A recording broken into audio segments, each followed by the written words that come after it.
YIS computer IT education के क्षेत्र में एक प्रसिद्ध नाम YIS education, A future in the present.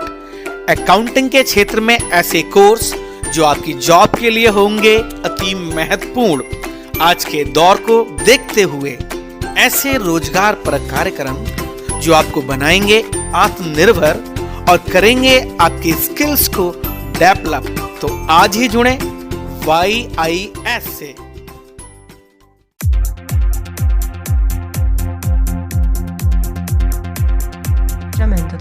नमस्कार, आप देख रहे हैं YIS न्यूज और आपका एक बार फिर स्वागत है हमारे विशेष कार्यक्रम चौपाल में। आपको बताते चले कि हमारे ग्राम प्रधान जो चुनावी चल रहा है, चुनावी कार्यक्रम, उससे रिलेटेड हमारे ये प्रोग्राम है। और आज मैं आया हुआ हूं उत्तर प्रदेश मुरादाबाद जिले के तहसील बिलारी में मोहम्मद इब्राहिमपुर गांव में, और मेरे साथ हैं ग्राम प्रधान पद के प्रत्याशी। आज हम जानेंगे इनसे कि किन मुद्दों को लेकर चुनाव मैदान में उतरे हैं और क्या क्या प्राथमिकताएं रहेंगी। तो सर, क्या नाम है आपका? मेरा साजिद नाम है। तो आप प्रधान पद के प्रत्याशी हैं जी। तो किन किन मुद्दों को लेकर आप गांव के इस चुनावी मैदान में उतरे हो? चुनावी मैदान में इसलिए उतरे हैं, जो ये लोग हैं गांव के जी, इनको ना कानूनी मिलती है कोई जी, जिन जॉब कार्ड बना हुए हैं, कुछ नहीं मिल रहा। गरीब आदमियों की कोई सुनवाई नहीं है। जी जी इन पर दबाव दिया जाता है हर वक्त। जी जी जो खाते किताबें हैं, कार्ड हैं, वो प्रधान के पास रहते हैं, कोई ने नहीं दिया जाता। गरीबों का शोषण होता है हर टाइम। जी जी इन लोगों को दबाया जाता है गांव के अंदर। एक गांव वाले कुछ नहीं कह पाते जी जी उन लोगों के सामने। इनकी समस्या लेके उतरा मैं गाँव। समस्या लेके उतरे। जी। अच्छा, ग्रामीण जी देखिए, अगर बात की जाए तो जो बेसिक नीड्स होती हैं, बेसिक जो चीजें होती हैं, जैसे बिजली, पानी, सड़क हो गया, तो इन चीजों को लेकर क्या बताना चाहेंगे आप? बिजली पानी तो सही है। जी जी बड़े गांव के जो रोड है, नाली है, जी जी जी पानी की व्यवस्था है, ये परेशानी है। परेशानी है। जी जी जी। अच्छा, तो मेरे साथ हैं आप मोहम्मद नसीम। मेरे साथ और मैं इनसे ही पूछूंगा क्या क्या मुद्दे को लेकर ये चुनावी मैदान में उतरे हैं। क्या नाम है आपका? मोहम्मद नसीम जी, क्या बताना चाहेंगे आप? जी सर, हमारा जो मेन मुद्दा है हमारे गांव की समस्या का, सबसे बड़ा मुद्दा है जैसे कि मान लो बेरोजगारी। जी जी जी क्योंकि हमारे यहाँ पे करीब 360 करीब जॉब कार्ड हैं बने हुए। जी। वो टोटल एक तरफा ऐसा समझ लो जैसे कि बंधुआ मजदूर बना लिया है हमारे गांव वालों को। जी जी टोटल डरा हुए सहमे लोग हैं। 28 साल से जो हमारे यहाँ के प्रधान हैं वो प्रधानी कर रहे हैं, तो हर बार चुनाव में वो धांधली करके ही बने हैं और आज तक उनके सामने कोई बोलने की हिम्मत भी नहीं कर पाता है।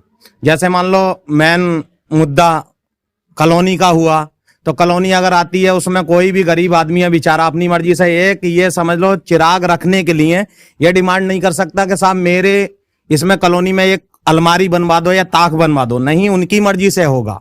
और दूसरी बात यह है कि नाली का है समस्या। मान लो गांव में अगर उनसे कोई थोड़ा सा नाखुश है तो पानी अगर जाना है पश्चिम की तरफ तो उन्होंने उसकी तरफ क्या पूरब की तरफ मोड़ दिया।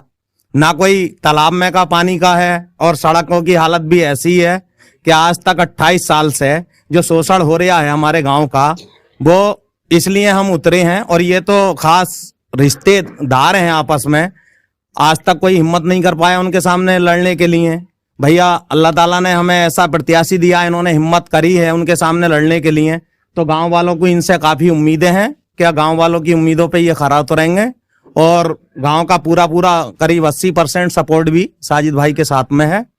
और जैसे जन समस्या है, बिजली की तो कोई दिक्कत वाली बात ही नहीं है, लेकिन रास्तों की बहुत बड़ी समस्या है। आज तक कभी सफाई कर्मचारी हैं, वैसे जो सरकार की तरफ से 2 हैं हमारे यहाँ, तो केवल वो प्रधान जी के यहीं उनके मोहल्ले की सफाई करके चला गया। कभी किसी और रास्ते पे कभी आज तक कभी सफाई करने आया ही नहीं। कभी जाके अगर बोला भी, किसी ने शिकायत की तो जाके बस मान लो कह रहे भाई बोल रहा नहीं, उन्होंने क्या ये बोलते हैं अरे भाई तुमने वोट नहीं दिया। वो तो अपनी पावर के बल पे, अपनी उसकी ताकत के बल पे बनते आए हैं। उनका तो ये है क्या हमें कोई वोट देता नहीं, जैसे क्या हम अपने मर्जी से अपनी तरीके से जीतते आए हैं। वो आज तक डरा के सहमा के धांधली करके ही वो बने हैं आज तक।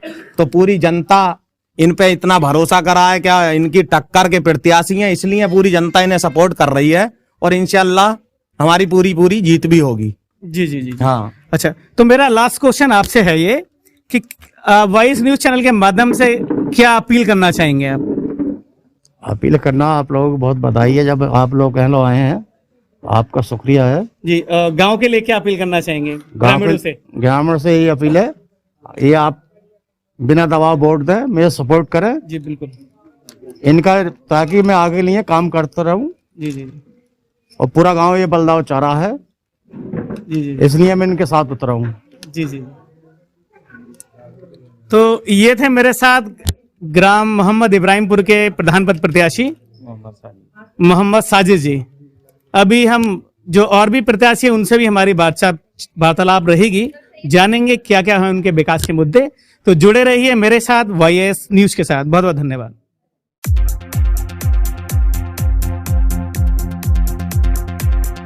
Jamendo.com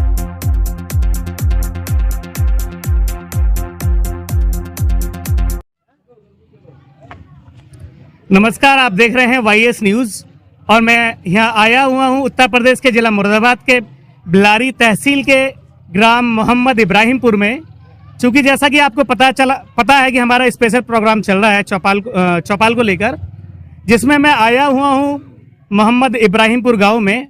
मेरे साथ हैं प्रधान पद के उम्मीदवार, तो हम जानेंगे क्या क्या है मुद्दे, किन किन मुद्दों को लेकर आए हैं चुनाव मैदान में। तो सर, क्या नाम है सर? आप सबसे पहले नाम जानना चाहूँगा आपका। मोहम्मद उस्मान मेरा नाम है और मेरे गांव का नाम मोहम्मद इब्राहिमपुर है। मैं अगर अपने परिवार या खुद और अपनी पत्नी और रिजर्वेशन को अगर एक साथ अगर इकाई मानकर चलूं, तो मुझे पूरी उम्मीद है 7वीं मर्तबा मेरा गांव, मेरे गांव के लोग मुझे अपना नुमाइंदा चुनेंगे। सर, मेरा क्वेश्चन है, पहला ही क्वेश्चन है आपसे, किन किन मुद्दों को लेकर अब आ रहे हैं आप? क्योंकि पिछले 27-28 साल हो गए आपको प्रधानी करते हुए, तो अब क्या आपके मुद्दे रहेंगे? दरअसल जहां तक गांव विशेष का ताल्लुक है, तो मैं यहाँ के लिए तो कुछ मुद्दे नहीं कह सकता। जी जी जी।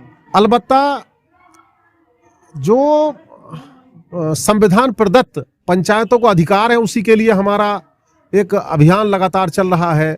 पंचायत प्रतिनिधियों को हम लोग इकट्ठा रखते हैं और उन्हें जो संविधान ने अधिकार दिए हैं 11वीं अनुसूची में 29 विषय उनको पूरी तरह सौंपे जाने चाहिए। उनके लिए संघर्ष सरकार के और हमारे बीच चल रहा है।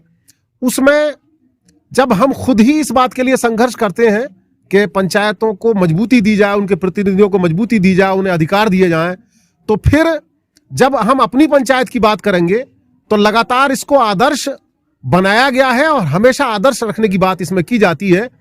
और उसे अगर मैं निचोड़ के तौर पर कहने की बात कहूं, तो केवल इतना कहना चाहूंगा कि पंचायत में वार्ड मेंबर को भी एक तरह से अपनी पूरी बॉडी को अधिकार दिया जाना चाहिए। जो यहां पर 6 समितियां बनी हैं, उनको जिस तरह से हम अधिकार देते हैं, कानूनी तौर पर उस तरह से अधिकार नहीं दिए गए हैं। ऐसा अधिकार कानून में भी उनको मिले कि बिना वार्ड समिति के वार्ड में काम ना हो।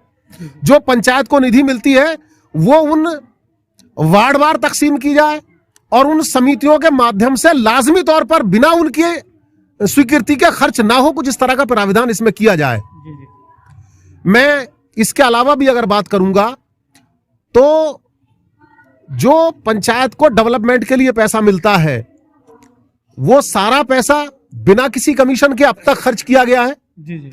मुझे फख्र है इस बात का कि जिस दिन से पहली मर्तबा यहां का मैं प्रधान बना हूं, हर जगह इस बात की शिकायत की जाती है कि अधिकारी लोग बहुत कटौती करते हैं, बहुत रिश्वत लेते हैं। मुझे फख्र है इस बात का कि यहां से कभी किसी काम के लिए कोई रिश्वत नहीं दी जाती। और इन्हीं तमाम चीजों को लेकर कि यहां एक आम सहमति बनाई जाती है, लोगों की सहमति से, उनके विश्वास से यहां काम कराया जाता है। और उसी का नतीजा है कि मेरा गांव लगातार आदर्श है। 15-15 साल यहां का कोई मुकदमा अदालत की दहलीज तक नहीं जाता, बल्कि जो अदालतों में चल रहे मुकदमे होते हैं उनको भी यहां आपसी सुलह सफाई के जरिए निपटारे की बात की जाती है। अगर किसी के अंदर वाद विवाद यहां हो भी जाता है तो उनको भी यहां बैठकर निपटारा करने की बात कर दी जाती है। यहां पर छोटे बड़े का कोई भेद नहीं है। अलबत्ता उनकी सोच यही पैदा करने की बात की गई है कि वो गांव के बारे में बेहतर सोचें।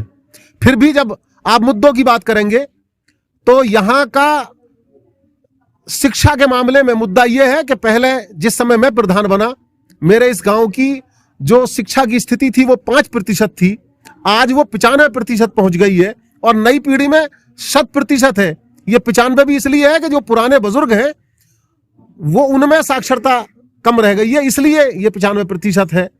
जहां तक स्वास्थ्य सेवाओं का ताल्लुक है, भले ही बाकी तमाम जगहों पर लोग झोला छाप के खिलाफ रहते हैं, लेकिन हम उनको भी सरकारी सुविधाओं के साथ स्वास्थ्य की तालमेल बनाकर और उनका यह जायजा लेकर कि कहीं ये गलत तरीका अख्तियार ना करें, इनकी वजह से नुकसान ना हो, सिर्फ फायदा हो, उसकी बात की जाती है। जो बच्चे पढ़ने वाले हैं उनको बेहतर गाइडेंस देने की बात की जाती है। आपस में एक दूसरे से मिलाकर, बड़ी क्लास वाला छोटी क्लास को पढ़ाकर एक तरह से निःशुल्क कोचिंग जैसी आपस में व्यवस्था की जाती है। यहाँ जब तक विद्यालय में टीचर पर्याप्त नहीं थे, तब तक यहीं के स्वयंसेवकों से पढ़ाई स्कूल में कराने की बात की गई। तो मैं कुल मिलाकर यही कहना चाहूंगा कि चाहे पढ़ाई का मामला हो, स्वास्थ्य का मामला हो, आपस में तालमेल का मामला हो, और खासकर जो गांव देहातों में बुराइयां फैलती हैं, पनपती हैं, चाहे वो खेल कूद के बारे में हो, जुआ शराब के बारे में हो, उनसे हमारे इस गांव को लोगों ने पाक रखने की बात की है। ये सबसे अच्छी चीज है और ये तरक्की की तरफ जाने की बात की जाती है।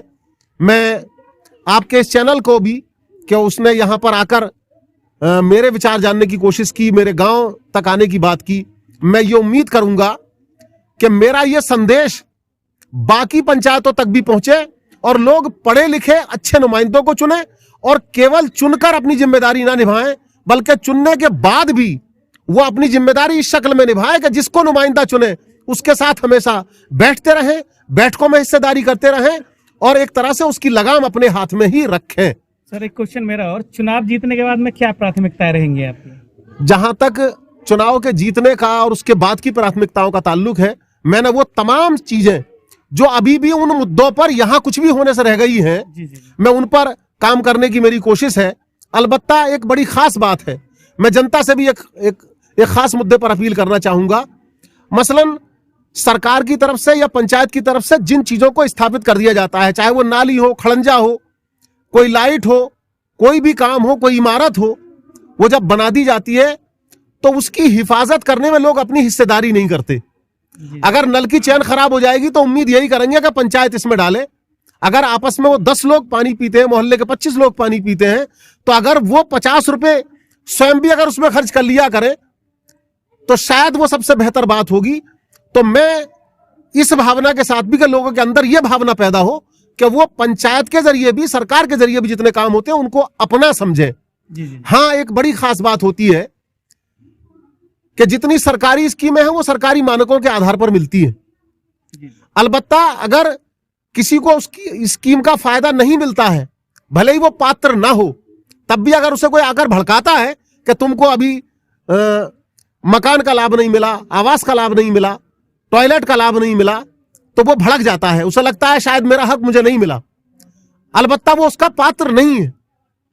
लेकिन अगर किसी को मिल भी गया है तो वो कहेगा ये सरकार की तरफ से है, मुझे इसलिए मिल गया।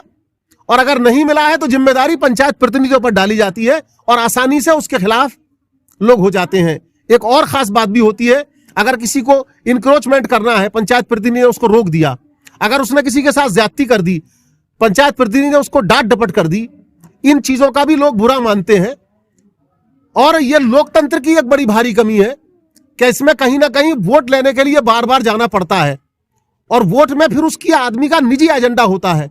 मैं चाहता हूं वो लोग निजी एजेंडा ना बनाएं, बल्कि सार्वजनिक एजेंडा रखें, अपने मोहल्ले का एजेंडा रखें, जनहित का एजेंडा रखें, अपनी पंचायत का एजेंडा रखें। अगर एक से ज्यादा गांव है तो अपने उन गांव विशेष का एजेंडा रखें, तब ज्यादा बेहतर विकास हो सकेगा और पिछड़े लोगों को ज्यादा विकास मिल सकेगा और ये पंचायतें अधिकार संपन्न हो सकेंगी। मैं आखिर में इतना ही कहूंगा। एक क्वेश्चन और सर, मेरा फाइनल क्वेश्चन है, वॉइस न्यूज चैनल के माध्यम से क्या मैसेज देना चाहेंगे? मैं आपके चैनल के माध्यम से यही पैगाम देना चाहूंगा कि सरकार केवल पंचायतों में औपचारिकताएं ना निभाए। ये जो त्रिस्तरीय पंचायत व्यवस्था है, इसमें इन तीनों स्तरों को बहुत मजबूत बनाए। इन्हें जो संविधान में अधिकार है, 11वीं अनुसूची में 29 विषय पूरी तरह इनको सौंपने की बात की गई है। उन्हें पूरी तरह सौंपा जाए, सत्ता का पूरी तरह विकेंद्रीकरण हो तभी।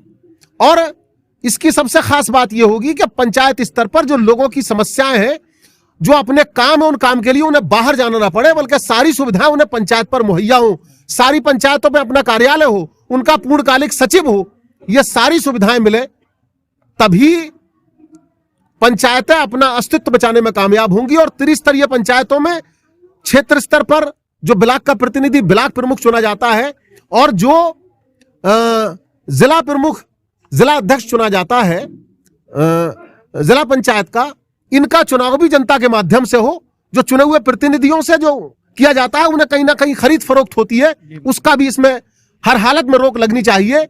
और कहीं ना कहीं पंचायत प्रतिनिधियों में शैक्षिक योग्यता की बात भी होनी चाहिए। इसके खिलाफ लोग जाते हैं जब ये कहेंगे कि फिर सिर्फ पढ़े लिखों को नुमाइंदगी दी जाएगी। मैं यहां पर एक बड़ी खास बात कहना चाहूंगा, जिस समय की परिस्थितियों में बिना पढ़े लिखे लोगों को भी मौका देने की बात की गई, चाहे वो केवल इन्हीं पंचायतों में नहीं बल्कि हमारे इस पूरे लोकतांत्रिक व्यवस्था में, ग्राम पंचायत के सदस्य से लेकर राष्ट्रपति तक कहीं शैक्षिक योग्यता निर्धारित नहीं की गई है। ये हमारे देश का बड़ा दुर्भाग्य है, ये लोकतांत्रिक व्यवस्था का बड़ा दुर्भाग्य है। मैं चाहूंगा हर हालत में शैक्षिक योग्यता भी पद के अनुसार निर्धारित की जाए। अलबत्ता चाहे उसमें के लागू करने का कुछ वक्त रख दिया जाए कि 5 साल के बाद लागू होगी, 10 साल के बाद लागू होगी। हमें बड़ा शर्म महसूस होती है, आजादी के 74 साल 73 साल के बाद भी गांव पंचायत के सदस्य और राष्ट्रपति तक भी कहीं पढ़ाई लिखाई की योग्यता निर्धारित नहीं है। तब इसमें जो नुमाइंदे चुने जाते हैं पढ़े लिखे ना होने की वजह से कहीं ना कहीं उनके अंदर बहुत सारी कमियां रह जाती हैं। मैं अपने आप को फिर भी जो अब तक कामयाब मानता हूं, या मेरे अपने लोग, मेरे गांव के लोग मुझको कामयाब मानते हैं, उसके पीछे कहीं ना कहीं ये पढ़ाई लिखाई है और ये बेबाकी है। मैं फिर भी सबसे कहूंगा कि जनता भी, वोटर भी अपनी बात कहना सीखे, अपना अधिकार मांगना सीखे और उनके नुमाइंदे भी अपने अधिकार मांगना सीखें। जिस तरह से आपका चैनल है, मैं तमाम चैनलों से यह अनुरोध करूंगा कि वो पंचायतों की समस्याएं, ये कहकर नहीं कि वो पंचायत की समस्या है, बल्कि ये हमारे देश का भविष्य है और उन्हीं का बहुत बड़ा हिस्सा इनके अंदर आबाद रहता है। उनके बारे में बेहतर सोचे और अच्छी सोच रखें।